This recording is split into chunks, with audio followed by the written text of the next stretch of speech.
Thank you, Tim, for this really kind introduction, and good afternoon to the audience. I've been asked to recount our story, really, of how we responded to the COVID-19 pandemic and where we got to up to this date and where we see us going in the future. Now, when we saw pictures appearing in the internet, we were starting to take notice of the pandemic taking place in China. And it was in particular those videos showing normal people in the street falling over and dying on the spot, which shocked us.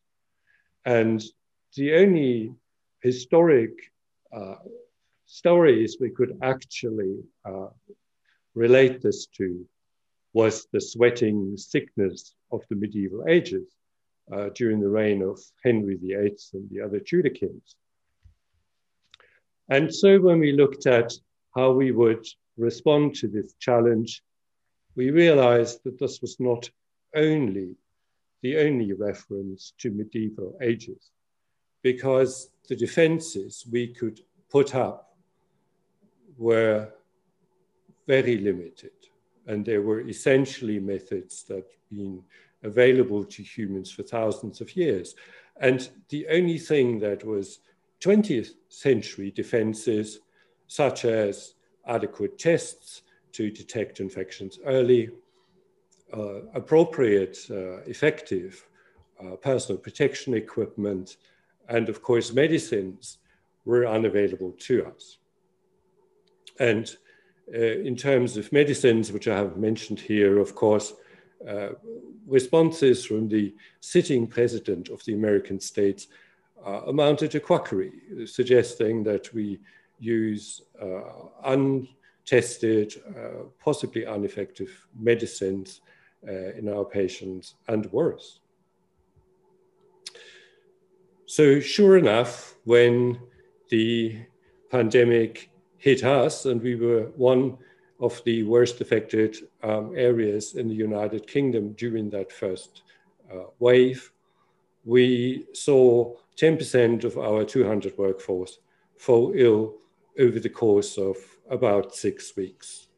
And as a consequence of that, and other factors, we obviously had to close down our operations to the very bare minimum. We never closed down entirely because we had to look after patients who were even worse affected and couldn't just simply close the unit, but we certainly reduced activity to a minimum. We put our money literally on the acquisition of PPE, and that was the first thing we did successfully. And in a way, that is a story in itself, which I'm not going to tell, but it took a lot of effort to buy adequate masks, disinfectants directly from China. And we were racing literally against countries' governments to make the same acquisitions we tried. And as you could see on the previous slide, that and social distancing and reducing the activity of the unit really was a turning point, and we were able to control the infections ever since. There were two facts that really took everyone by surprise during the early stages of COVID. And those are that there were so many patients, or not patients, who were infected, but entirely asymptomatic. So these people were following their normal daily activities and started spreading or spread the virus. And the second factor, which we didn't really fully account for in the early stages of our infection control measures, was the formation of aerosols, which you can best compare to the distribution of cigarette smoke, either outside or in an enclosed space. And we all know from days when smoking was still allowed that, of course, it never takes very long for cigarette smoke to reach even the furthest corner of an enclosed space. So these were risks we hadn't really fully accounted for. Now, we obviously then, having obtained PPE, turned our attention to testing, or in fact, we had started doing that prior. And of course, as I've said, testing wasn't really available, and the earliest PCR tests we could acquire were those where we had to send samples to Germany with a 72-hour turnaround time. And of course, you can imagine that this is not an effective way of controlling infections. It was pretty much useless to control entrance to the building. And it didn't really have much effect other than us eventually identifying all the people infected with COVID. The second test we introduced was a biopanda test, which obviously wasn't very effective either. That is a lateral flow test which discovers IgG, and that's shown on this slide. This is my own test results. So 14 days after developing symptoms of COVID, I was still firmly negative on this test, causing great anxieties. And on day 22, finally, we could see a faint line appearing on the IgG. So it took 22 days from being symptomatic to actually return a positive result. And as I've said, these tests are still being sold. I believe they ought not to be used other than to look at historic infections, because quite clearly they are misleading in terms of us fighting acute infections.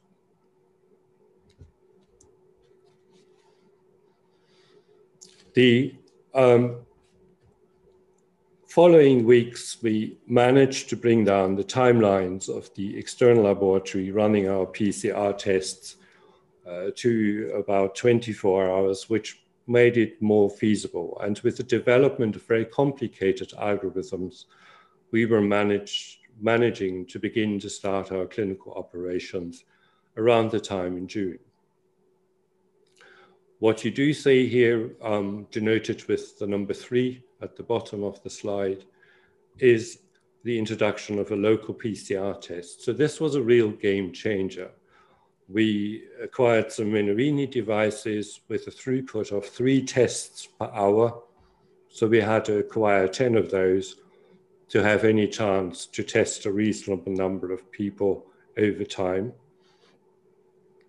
But it meant we would have a result within an hour or so. So it was reasonable for us to make people wait outside the building after they've had a test and only admit them to the premises, and in the case of patients and volunteers, to the wards at confirmation of a negative test result. We also introduced the quantitative IgG test in parallel to the lateral flow tests, and that we used as a research tool, and I will come to that in a moment. Now, many of you will know we only took possession of these nice new premises here 3 years ago, and it was with great regret, really, I saw our place vandalized in order to be able to turn the facilities into a more practical solution to work around COVID. And so we turned the waiting areas into, the meeting rooms into waiting areas and so forth. And indeed, this was going to be an evolution, and we introduced a lot of changes to the building, most importantly, of course, air handling and the introduction of HEPA air filters to address the problem of aerosols.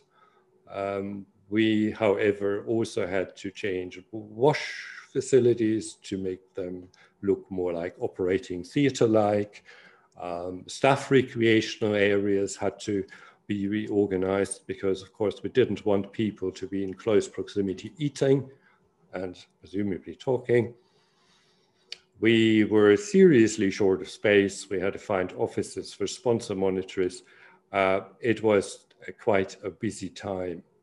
And all along until the day, it is really still difficult to manage the queues outside the house when people are waiting for their test results. And we now have these new Mediterranean style canopies outside in the street. So at least to protect some protection from the rain. In order to manage space, we also reduced the number of beds we have available to half. So we removed 50% of our beds in order to be able to allow for safe social distancing during our work, because of course it's not only the patients in the beds you have to account for, but also the staff members around the bed.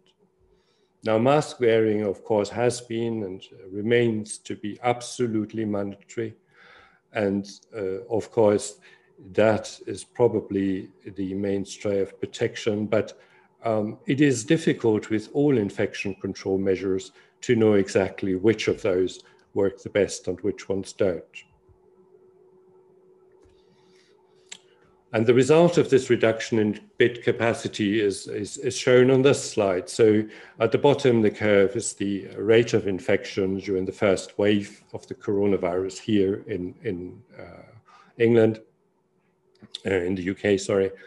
And you can see in February and March, already in March, our bed capacity dropping from the normal 50% to 30%.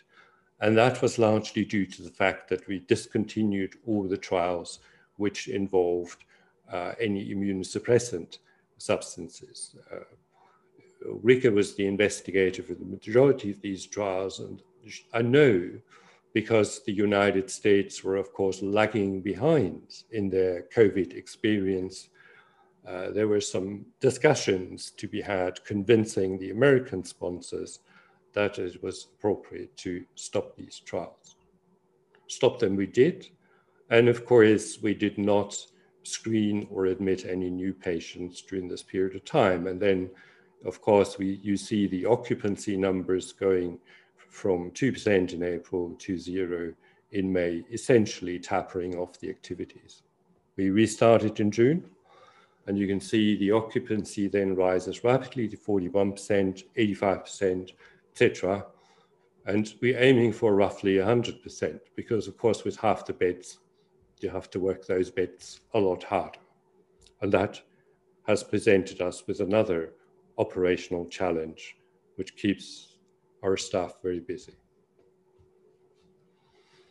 We developed a very comprehensive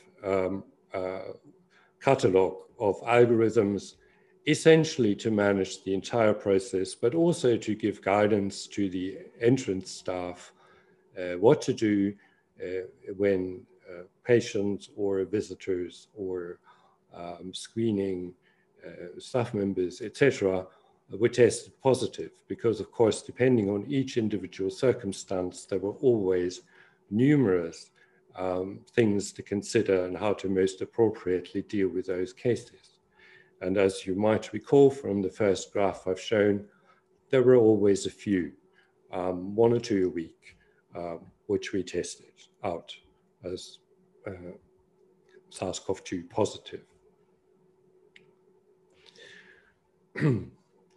We also finally gave up on hoping on a contract tracing system being given to us, and we have acquired this tool, which is made by an Australian company, and it essentially records people being within a 2-meter distance, and it records the amount of time they are within that distance. So when someone turns positive, one of our staff members, then we are immediately able to tell with whom this person had been in contact with previously, for how long, and they would in fact receive a text message on their personal mobile phone alerting them to the fact that they have been in contact with someone testing COVID-19 positive. So we have used this for a little while. It's been immensely useful. But I don't want to make this talk too heavy, because obviously there are also some things which I think kept the spirit up. I think we've all learned to deal with all of these web-based communication systems, and we run a lot of study initiation meetings, professional conferences as this today, on a virtual basis. And I would say that is not working badly, although I also have to say I do really miss personal contact. On the right-hand side, you see our doctors meeting. We once a day meet all the doctors and discuss the ongoing studies. You have to be creative in these times, and so we use the roof garden in order to hold our meetings out in fresh air. But notice, all of these people you see here had COVID, and you can see that they're wearing their masks even outside. I think it brands you for life, this infection. In terms of research we do, I've mentioned earlier that we took an interest in IgG antibodies and them, of course, waning over time after an infection.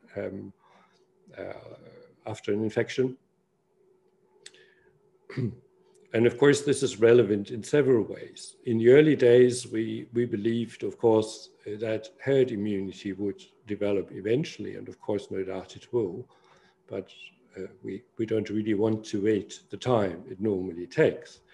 And the second thing was, even if we had a vaccine which would stimulate the production of IgG antibodies, how long would these be present, and would people need to be revaccinated? And of course, to date, although we have very little evidence for confirmed reinfections, the possibility that someone might get it again is of course still there. So once we started this research with the hope of identifying staff members and possibly patients and volunteers who were already immune and with whom we could live a reasonably normal yet isolated life, that wasn't going to be, as you can see, the majority of people here have very low antibody levels, and of course one cannot be certain that these offer much of protection. This will only we will only see that over time. But what we also see here is, yet again, I'm having a go at those lateral flow tests. These IgG tests have a cutoff point, a fixed cutoff point, and I think they are misleading in the sense that if that cutoff point is high enough, you, even after you've had the infection, will have no confirmation that you've had it. So my recommendation clearly is that for clinical use, a quantitative test should be used, and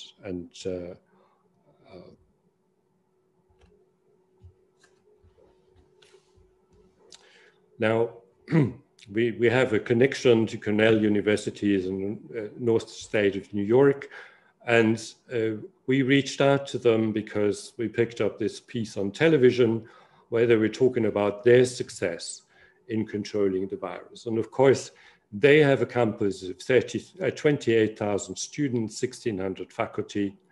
They are testing everyone, i.e. 30,000 people each week, twice. So that's 60,000 tests. And I was really very curious how they did it. And because they have a veterinary division, very familiar with pooled testing, which essentially means you batch 10 samples into one analysis. And if that's all negative, then you can clear 10 people at once. So that reduced to about 6,000 tests a week, but that is still a very large number. But it was a huge success. And again, you can sort of see the same measures we took.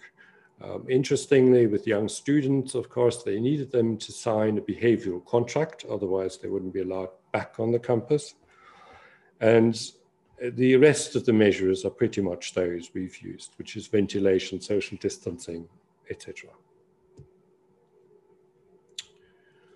Now, we anticipate that we will probably have to run with these measures until the end of 2021. I know not everybody agrees with us, but this has always been my approach to risk management. I'll look at the worst case and I'll prepare for the worst case. And if events turn out to be better than the worst case, typically they are, then of course I'll rein it back, which is much easier to do than to scramble when you've actually still underestimated the real challenge ahead of you. So it's clearly an approach I recommend. Now, the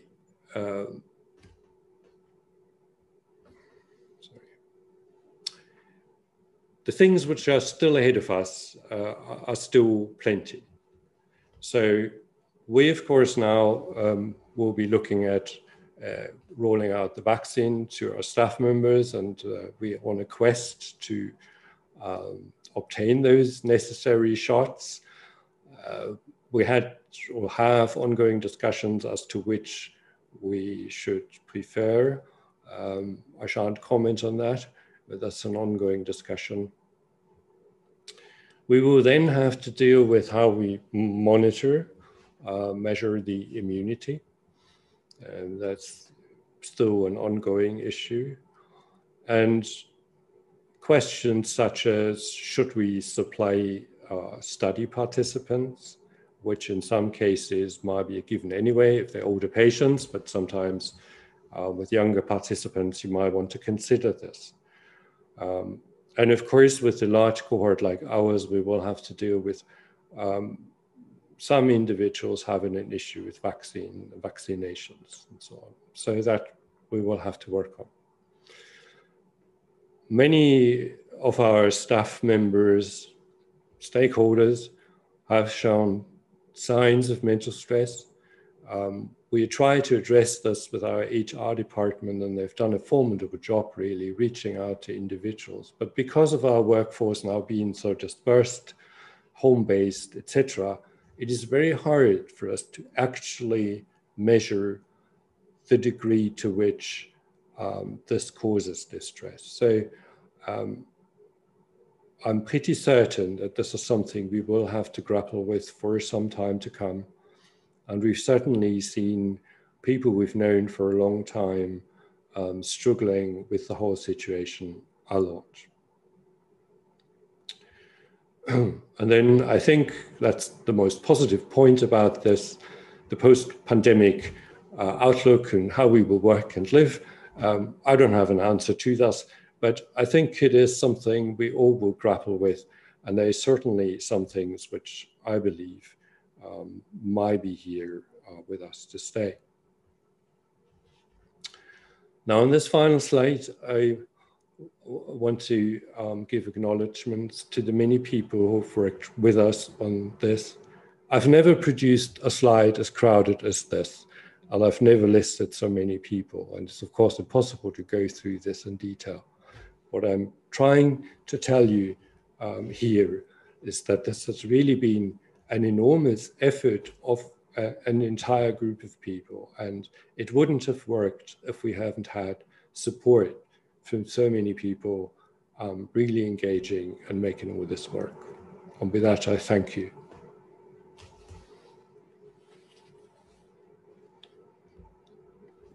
Do I need to do something to stop? Oh, you're okay. Thank you very much. I have to say, thank you from the depth of my heart, because that was a very personal presentation, and I would imagine harrowing as a business owner. I can't begin to imagine the business, operational, and personal challenges you faced, but thank you for sharing that. I think that gives everybody here, I'm sure the audience are stunned by that. Can I ask, where are you now with London going into its alleged second peak, and we're in tier 3? How are you doing? Are you still at your October levels, or are you looking for a Christmas break? Yeah, I think one of the challenges, of course, we all face is that we've accumulated a lot of backlog in work.